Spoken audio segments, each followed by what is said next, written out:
I'm 7 months pregnant. My husband's first love suddenly returned to China. He spends all day chatting and laughing with her, and he acts really affectionate in front of me. I've protested a few times, but he just loses his temper with me. I haven't spoken to Olivia for years. I just want to chat about the old days. Don't be so unreasonable just because you're pregnant. That white moonlight guy has his back. Every day, he deliberately shows off the hickey on his neck to brag in front of me. I was 7 months pregnant. I had abdominal pain from being angry. I cried and begged my husband to take me to the hospital, but he thought I was faking the illness to compete for his attention. In a fit of anger, he locked me in the dog kennel in the backyard. He left me there all night. Don't think just because you're pregnant you can boss people around. It's so cold. Go outside and calm down. But then, when he saw the child's remains in the box, he completely broke down. I leaned against the elevator wall. My back hurt so much that I couldn't straighten up. The hours of prenatal checkups had left my legs weak.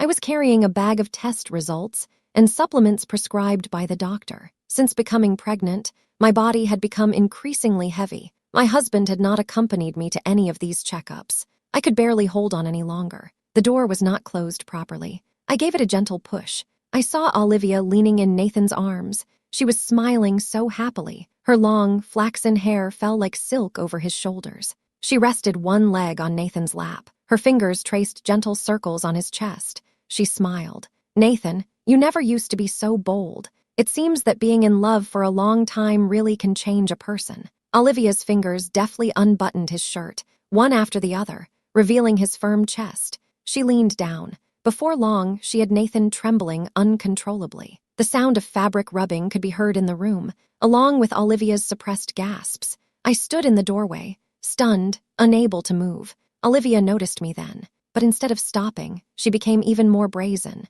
She pulled her already short skirt even higher, revealing the torn black stockings on her legs. In the light, the red marks on her neck stood out even more. I knew. Nathan liked to strangle her when he was emotional. I used to cover these marks with high-necked clothes. She looked at me with a provocative expression. She pretended to be shy and asked Nathan, "What if your sister comes back? You won't be angry, will you?" Nathan waved his hand. He looked indifferent. She didn't care. It didn't matter if she was angry or not. She's been pretending to be affectionate for so long. It's time to take a break. Look at Emily. She's lost all her pregnancy weight. She's nowhere near as attractive as you. It doesn't matter if she's angry. She'll do whatever I want. She'll give me anything I want. Don't say I'm being unfaithful. Even if I wanted to kill her right now, she'd hand me over without a second thought. Besides, the baby's almost here. She'll never leave me. I take a deep breath, trying to steady my trembling hands. "Nathan, what do you mean by that?" Nathan turns his head to look at me. His face shows no sign of embarrassment. He puts out the end of the cigarette in the ashtray. Then he points at me. "Don't shout at home. It's annoying. Look at you. You're as fat as a bear. I don't even feel like eating when I look at you. Thank goodness I have Olivia to keep me company. She makes me feel less bored. I'm pregnant. My body has become as unwieldy as a bear's, and yet he finds me unappealing." This comment hit me like a hammer. It struck right at my heart. Olivia giggled. She stood up from the sofa. At this moment, I noticed that there were shredded underwear scattered on the sofa. She bent down. She picked up the underwear and waved it at me. Her eyes were full of provocation. I sneered, pointing at the torn underwear on the sofa. I asked, "Is this what you call entertainment? Are you using sex to kill time?" "Nathan, what do I mean to you?" I raised my hand. I was about to hit Olivia in the face. But Nathan stopped me in time. He asked, "What are you doing?" He scolded loudly and pushed me hard. I was unsteady on my feet. I almost fell. "Emily, stop messing around. Olivia just came to see me. We were just chatting. Don't think too much of it." He saw me holding my stomach. His tone softened. "I know you're having a hard time being pregnant. Your emotions are easily swayed, but you can't just hit people. Olivia is an old friend of mine. I can't stand to see her suffer. Don't worry. I was just chatting with her. The only one I really care about is you. This home will always be yours. I will never leave you." He came over and helped me sit on the sofa. His tone carried a warning. "Stop it. You need to be gentle now. Otherwise, we won't be able to keep this family together." I was shocked by his true nature and couldn't say a word. Tears ran down my face. They dripped onto Nathan's hand. He yelped as if he'd been burned. He immediately withdrew his hand and wiped it away disdainfully. He said, "What's there to cry about, Emily? Isn't it normal for a man to socialize outside? You're crying like this. What a sight. Look at you. Your waist is as thick as a bucket. Your legs are also shockingly thick. I'm no longer interested in you. The cold man in front of me. Is he really the Nathan I know in the past? He also held me so tenderly and said deeply that he wanted to be with me forever. He promised me a grand wedding and a warm home. He would cook for me late at night, kiss my forehead in the morning, and give me carefully selected gifts on every holiday. He held me in the palm of his hand, like a treasure. He just said that all of this was an act. I moved my lips and questioned him. Didn't you say that you only loved me? He looked at me and asked in return, Emily, look at yourself. What is there to love about me now? I looked up, trying hard to hold back the tears, but I saw myself in the reflection on the ceiling. During pregnancy, the hormones in my body had undergone great changes. This made my originally fair skin dull and lifeless. My face had become swollen. My body also looked bloated. It no longer had the sense of line it once had. The collarbone was no longer visible. A double chin had also piled up. My fingers looked like swollen carrots. I can hardly even put on a simple ring. That's when I realized. Nathan has a problem with me. It actually started shortly after I got pregnant. The first time he saw the stretch marks on my stomach, he froze. And from then on, he avoided me. He often came home late. Sometimes he didn't even come home. Every time I asked him where he'd been, he just gave me a vague answer. I foolishly comforted myself, thinking that after the baby was born, everything would be fine. He would love me again in retrospect. I was so naive. I supported my aching back, dragging my heavy footsteps, just wanting to go upstairs and rest quickly. But Olivia wouldn't let me. She suddenly let out a light groan, covered her chest, and weakly collapsed into Nathan's arms. My sister didn't leave me a key when she went out. I've been out in the cold for 3 hours. I might have caught a cold. She was crying bitterly. Nathan suddenly stood up. Pointing at me, he said angrily, Emily, you've gone too far, sis. I understand that you're upset because you're pregnant, but you can't treat me like this. I'm a girl. I've been standing in the cold wind for 3 hours at 10 below zero. I almost froze. You want her to freeze to death? Go and draw Olivia a foot bath. Let her warm up a bit. I stared at him in disbelief. Tears kept flowing down my face.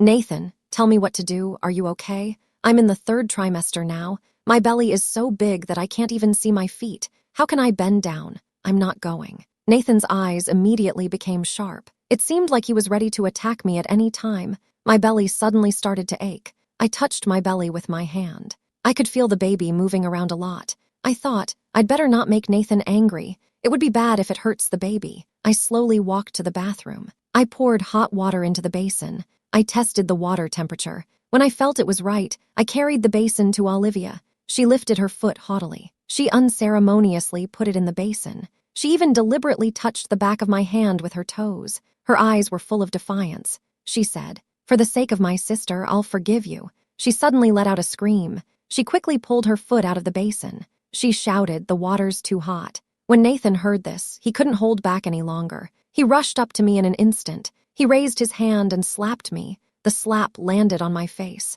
Emily, do you still have any humanity left in you? You even want to hurt Olivia? Have you gone mad? He hit me hard. The slap sent me stumbling backwards. I hit the corner of the cupboard behind me. A sharp pain shot through my lower back. Then I felt warm liquid running down the inside of my leg. I froze. I looked down. My nightdress was stained with bright red blood. I panicked. I quickly asked him for help. Honey, take me to the hospital. I'm bleeding. The baby could be in danger. Nathan's face showed a hint of tension. He quickly picked me up. He kept saying, Hurry to the hospital. We have to go to the hospital quickly. This is also his child. The remorse on his face calmed my panicked heart a little. But then, Olivia's shrill voice shattered my fleeting hope. Sister, you have to take your acting a little more seriously. Nathan, don't listen to her. This woman has planned this to get your attention. This blood. It may not even be hers. Nathan frowned, ignoring Olivia, pushed away her blocking hand. Stop it.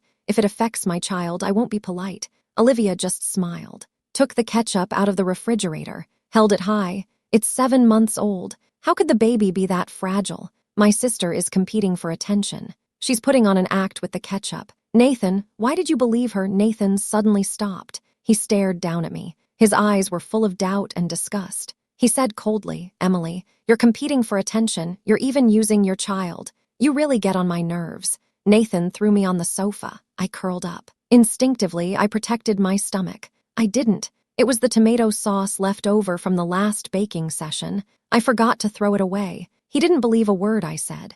Olivia was right. You'll do anything to win his love. You'll go to any lengths. You'll even use your own child as a pawn. It was as if he had made up his mind to ignore me. He turned around and sat back down on the sofa. He took the most expensive bottle of red wine from the wine cabinet. He opened it right in front of me. Olivia leaned over gently. They started kissing in front of me. When they raised their glasses, I curled up on the other side of the sofa. Every second was excruciating with the child's restlessness. I tried a few times. Finally, I managed to get up from the sofa with difficulty. I had to go to the hospital quickly. I couldn't delay any longer. The child's condition was urgent. This was no trivial matter. I gritted my teeth. I struggled to move towards the phone on the corner of the table. My fingers were about to touch it. The phone suddenly flew away. He shouted, "What else do you want to do? Who else do you want to deceive? You think you can make me feel sorry for you by acting pitiful? I'll tell you, Emily, you can forget it." He rushed over at once, pushed himself on top of me, and slapped me hard. My head hit the floor hard. Everything went dark. My ears were buzzing. Just then, I heard my mother-in-law scream in alarm, "Nathan, what are you doing?" Grandma's scream temporarily stopped Nathan's actions. I felt like I saw hope. I tried to lift my head. With a tearful voice, I asked Grandma for help. "Mom, help me save the baby." Grandma looked at Olivia and Nathan. My heart tightened. She knew what was going on. She obviously knew about them a long time ago. Nathan let go of my hand. Pointing at me, he said to Grandma, "Mom." She pretended to bleed with ketchup and still bullied Olivia here. I looked at my mother-in-law, hoping she would stand up for justice, but my mother-in-law just sighed. Her gaze fell on me. Her eyes were full of disappointment. I felt like my blood had suddenly frozen. Even my mother-in-law didn't believe me. "Mom, I really didn't lie to you. I really did bleed. My child. I may not be able to keep the baby." I tried to stand up, but suddenly I felt a sharp pain in my lower body. Blood kept flowing out.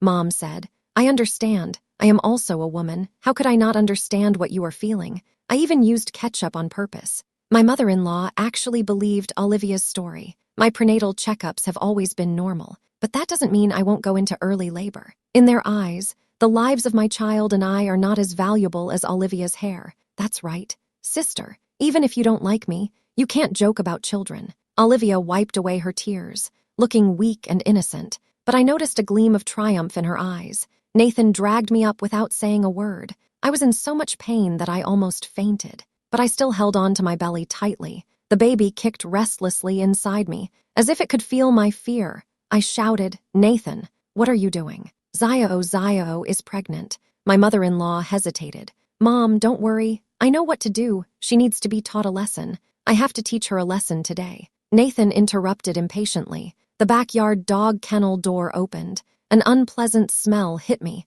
I couldn't help shivering. "Nathan, are you crazy? It's so cold. You want to freeze me and the baby to death, Emily? Think about what you've done." With a heavy thud, the metal door slammed shut. I was completely cut off from the outside world. In the darkness, I crouched on the floor. My stomach hurt more and more. The baby's movements grew quieter and quieter. I leaned against the wall, looking for something to hold on to, but I only felt a cold metal object. I touched it carefully. It was a shovel. My hands were shaking, but I held on to it tightly. For the sake of my child, I couldn't just give up. I used all my strength and smashed the heavy metal door again and again. Blood kept flowing from under me. It stained the floor of the dog cage red. My vision started to blur. My consciousness grew faint. For the sake of my child, I had to hang on a little longer. In a daze, I seemed to see Nathan open the door of the dog cage, looking at me with remorse. He saw the blood oozing through the door. Instead of panicking, he spat out a disgusted retort. "Stop pretending, Emily. You think this little trick can fool me. Don't be naive." His voice slowly faded away, along with Olivia's gentle persuasion. It was as if I were the one who had committed the heinous crime. I don't know how long it was. I was awakened by a piercing cold. Outside the dog cage, Nathan and Olivia were wearing thick down jackets. They were playing a snowball fight in the courtyard. Olivia laughed and threw herself at Nathan. Nathan gently embraced her. He lowered his head and kissed her. Snowflakes gently fell on them, as if they were sending their blessings. "Nathan, you promised me you would break up with Emily." Olivia's coquettish voice came from outside.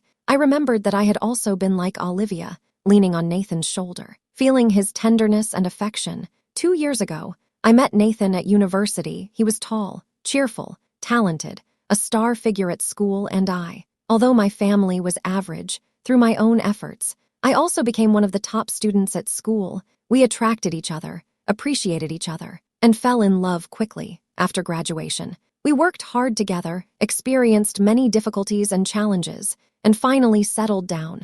Back then, in other people's eyes, we were a sweet couple. After falling in love, Nathan was still so attentive to me. He helped me with the housework, went shopping and watched movies with me, and took me on trips everywhere. We were just like any other couple in love. We stuck together every day, never separated after our lives settled down. The biggest regret we had was not having children, so we started preparing to have a baby. But after I got pregnant, everything changed. Maybe it was because Nathan's first love, whom he hadn't seen for many years, had returned. Nathan arranged for Olivia to get a job at the company where he worked. At first, Nathan assured me he had long since lost his feelings for Olivia. He was only helping her out of friendship. But then, he became increasingly indifferent to me. He often came home late. Sometimes he didn't come home at all. And the way he looked at me was full of impatience. I asked him what was going on. He said he was busy at work. He had a lot of social engagements. I became suspicious of him. I followed him secretly. I found out that he was with Olivia. I asked him in a trembling voice, "Nathan, you've been coming home late a lot recently. Is it true that you're with Olivia?" Nathan froze for a moment. Then he flew into a rage. "Emily, don't be ridiculous when you're pregnant. I'm so busy every day. Isn't it all for you and the baby? How dare you doubt me?" I stared at him. Tears kept falling. "But I saw you with Olivia with my own eyes." That's enough." Nathan interrupted impatiently. "You're just overreacting. I don't have any other intentions towards her. I just don't want her to be alone and I want to help her. Can't you understand that?" We argued more and more. Nathan became more and more impatient. He no longer hid his dislike for me. He even asked Olivia to move in with us. My mother said, "He's a man. When he's busy at work, it's inevitable that he won't pay enough attention to the family. Besides, Olivia is only staying here temporarily. Why do you have to make a big deal out of it and ruin the peace? You're pregnant with his child, Emily. Men are all the same. For the sake of the child, you can put up with it if you can. In this life, if you can bear it, it will pass." A friend said to Emily, "You are too sensitive. Nathan is a man of great ambition. It is normal to have a few hiccups along the way." Those seemingly comforting words stung my heart like a knife. No one accused him of betrayal. Everyone defended him and Olivia. In everyone's eyes, I became the inconsiderate and irrational one. But was this really my fault? Did I really notice his reckless behavior with Olivia? Was I the only one who noticed? In the end, I gave in. Still, I held onto a glimmer of hope. Maybe after the baby was born, everything would be fine. Now, could I even save the baby? I heard a rush of footsteps outside the door. I leaned against the cage door. With my last ounce of strength, I pounded twice. "Help me!" The footsteps stopped. I heard someone gasp, "There's blood here. Open the door. Don't come in. This is my home. None of your business." Nathan shot back at him. I could imagine Nathan's frown tightening with anger. "Mr. Nathan." The security guard seemed to push the door harder. There was blood seeping through the crack. "We have to check it out, as per the rules." I kept praying in my heart. I hoped the security guard would insist on opening the door. I really couldn't hold on much longer. Nathan's aggressive tone made me even more uneasy. He said, "Stay out of this, or I'll make you lose your job.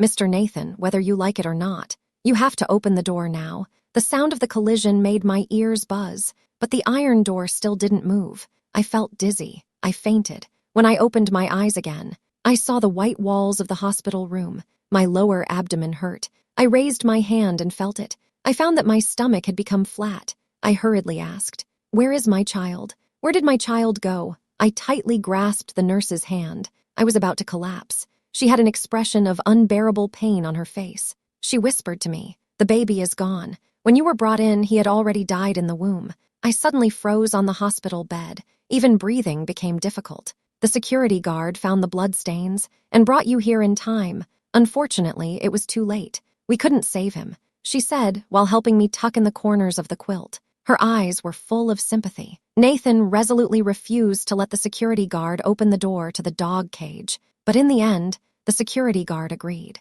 But they were still worried that something would go wrong. So while Nathan and Olivia were away from home, they quietly opened the door to the dog cage. When I was taken to the hospital, the baby was already lost. The baby is gone. Ever since I got pregnant with this little life, my life has revolved entirely around him. I hoped he would be healthy. I hoped he would be able to live carefree in the future. But in the end, he was unable to come into this world smoothly. How could this be? A great wave of grief welled up in my heart. I couldn't help but burst into tears. My heart-wrenching cries echoed in the empty hospital room. The nurse asked me softly if I needed to notify my family. I shook my head numbly, but in my mind, I saw Nathan's indifferent face and Olivia's smug smile. I borrowed the nurse's phone. I asked a runner to retrieve my phone for me. As soon as I turned it on, a flood of unread messages came in. I clicked on Olivia's WeChat. My heart sank. In the photo, Nathan was topless. He was hugging Olivia, who was also naked. Their intimate pose was hard to bear. Then there was a video. Olivia's sweet voice came from the video. "Nathan, Emily is such a silly girl. You still think you love her so much. If it weren't for the fact that she's going to give you a child, you wouldn't spend so much time with her." Nathan laughed softly. He said, "Of course, she's just a tool for having a child. After the child is born, I'll separate from her and marry you." Olivia laughed, leaning her whole body against Nathan, whispering, "Nathan, you're so sweet." The room was a mess with the bedsheets all over the place. The lights were dimmed. The whole scene was a bit uncomfortable to watch. She also sent a voice message with a clear tone of mockery. "You know, you're just a tool for having a baby. He has no intention of continuing to take care of you." I held onto the hospital bed, staggering into the bathroom. My legs gave way and I fell to my knees next to the toilet. I vomited. Nathan and Olivia's behavior was disgusting. When I calmed down a little, I immediately contacted Sophia. Nathan had also worked hard with Sophia. Over the years, although Nathan was the main driving force behind the business, Sophia had always been a key collaborator. She knew the business inside out. Nathan said to Sophia, "Sophia, I want to talk to you about rights and interests." I tried to sound firm, but my hand holding the phone was shaking uncontrollably. After all, we had been in a relationship for so long. I had focused all my energy on our relationship, and I had become less connected to her. There was a long silence on the other end of the line. Her tone was hesitant. "Emily, are you breaking up with me? Has something happened?" I fought back tears as I said, "He locked me in a dog cage. He almost killed me. What hurts the most is that I've lost my child." There was a sudden silence on the other end of the line. After a while, I heard Sophia grit her teeth and say, "He's gone too far. I'll handle this. I've had my doubts about him and Olivia for a long time. The equity thing, I'll help you arrange it, will slowly undermine his influence. We have to get to the root of the problem. I'll start making preparations right away. We'll call a meeting of the partners in a while." I returned home from the hospital and found the house still in a mess. Nathan never seemed to come back after that day. I was about to pack my things and move out, but Nathan stormed back in, furious. "Emily, what do you mean by this idea of equity? Do you want to keep fighting?" I slowly turned around and looked at him calmly. "Nathan, I just want my share. Don't I have a share in all this?" He didn't seem angry when he saw me. His tone became gentle. He said, "Emily, just listen to me. Work can wait. The most important thing right now is to take care of your health. Before the baby is born, let's not talk about anything." I slowly stood up. I looked down at him. My face wore a sneering smile. "Nathan, how dare you mention the word baby?" He could hear the wrong tone in my voice. The calm on his face began to fade. He stared at me. His gaze fell on my flat stomach. His voice suddenly dropped. "Where's the baby, Emily? Where's the baby? Why is it gone? You did it. Did you do it yourself? You aborted the baby." I raised my hand. I slapped him hard. The crisp sound echoed in the living room. "Nathan, you have no right to mention my child. It was you. You killed him with your own hands. The baby. He died of the cold in the dog kennel." Nathan's face paled. He took a few unsteady steps backwards. His lips trembled. He couldn't speak for a long time.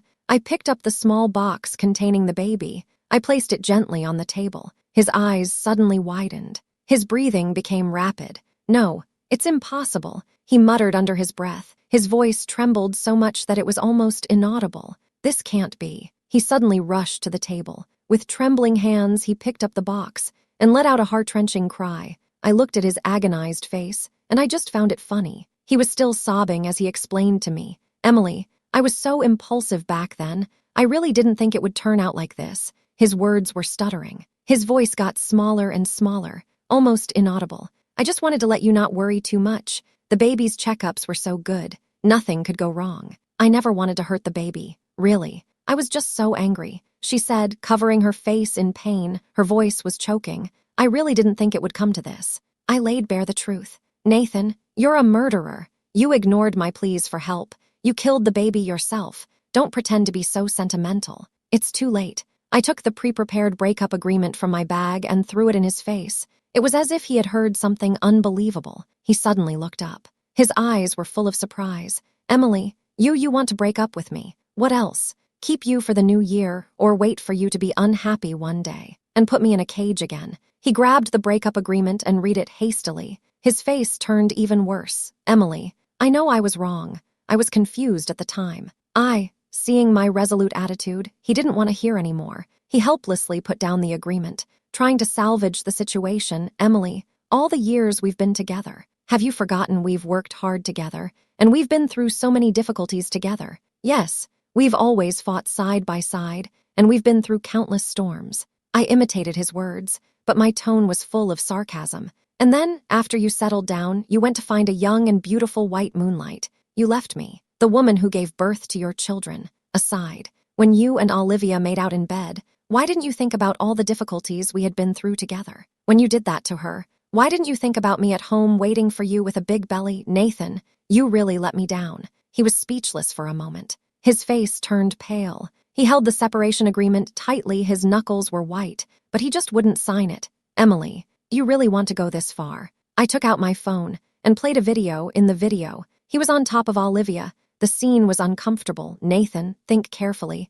even if I separate through legal channels. The result will be the same. Nathan's face suddenly turned pale. He didn't expect that I still had such evidence in my hands. He was completely flustered. Emily, I beg you, don't do this. I really beg you. He knelt in front of me like a helpless animal and kept begging. He started slapping himself hard, over and over. His cheeks soon swelled up. He grabbed the ashtray on the table with a jerk and smashed it against his head. Blood immediately flowed, running down his forehead. The scene was heart-wrenching. He shouted, Emily, I was wrong. I do realize my mistake now. Can you forgive me? I promise I will never make this mistake again. I will spend the rest of my life making up for my mistake. My child, we can still have children. He shouted desperately, his voice hoarse, like a trapped beast, full of despair and madness. It was unbearable. I shook his hand off and walked straight past him. On the day of the partners' meeting, I had just sat down when I heard two of the partners whispering next to me.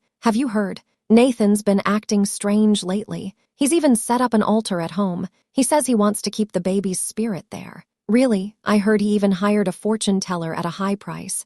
I never thought that Nathan, who was once so full of spirit, would turn out like this. Sure enough, the door to the meeting room opened. Nathan strode in. He looked even more exhausted than before. His eyes were bloodshot. He hadn't shaved. His face wore an expression of indescribable excitement. Emily, he completely ignored the other partners present. He walked straight towards me. In his hands, he carefully held a wooden box, as if it were something priceless. His eyes were burning with such intensity that they seemed about to burst into flames. He handed the box to me with both hands. His eyes were full of eagerness and fervor. He shouted, Emily, look, the child hasn't left us. I have found a way to keep him here. He's right here. I have managed to keep him here. Suddenly, there was silence in the meeting room. Everyone held their breath. Their eyes were fixed on us. His reaction really made everyone think he was crazy. He kept repeating, the fortune teller said the child's soul is inside. I spent a lot of money. I begged her for a long time.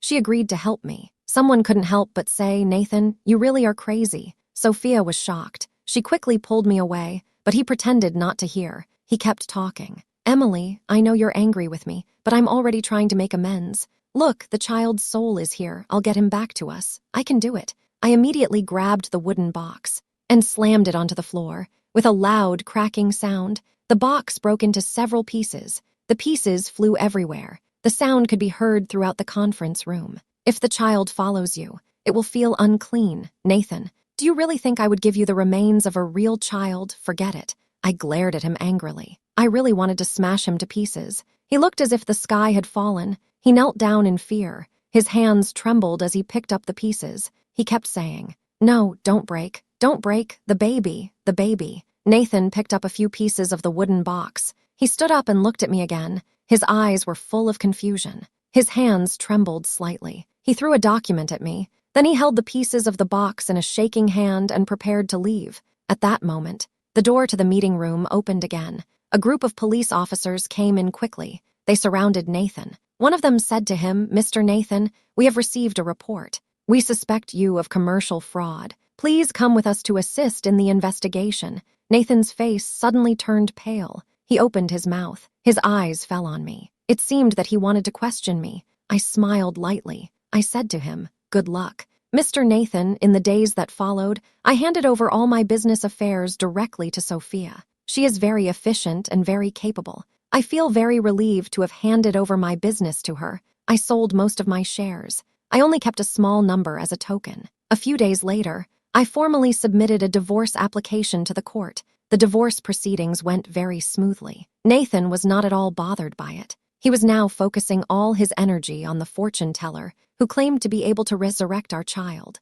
Just when everything seemed to be coming to an end, something even bigger happened. Olivia died. She died in the very cage that had held me captive for an entire night. I couldn't help but recall the helplessness I felt back then. Olivia probably left with resentment in a similar situation. Her shrill voice still echoes in my ears. "Emily, you're nothing but a breeding machine." Nathan really loved me. Who would have thought it? A man's love can become a deadly weapon. It's truly amazing. The police investigation found that during the time Nathan was trying to resurrect our child, he somehow transferred his anger over the loss of the child to Olivia. He imprisoned her, abused her, and finally froze her to death in a dog cage. This cruel method is shocking. I heard that Nathan locked Olivia in a dog cage and abused her. He also beat her many times. The news was full of conflicting reports. The tapes in his house recorded the whole process of him abusing Olivia. When Nathan was arrested on the news, there was no expression of remorse on his face.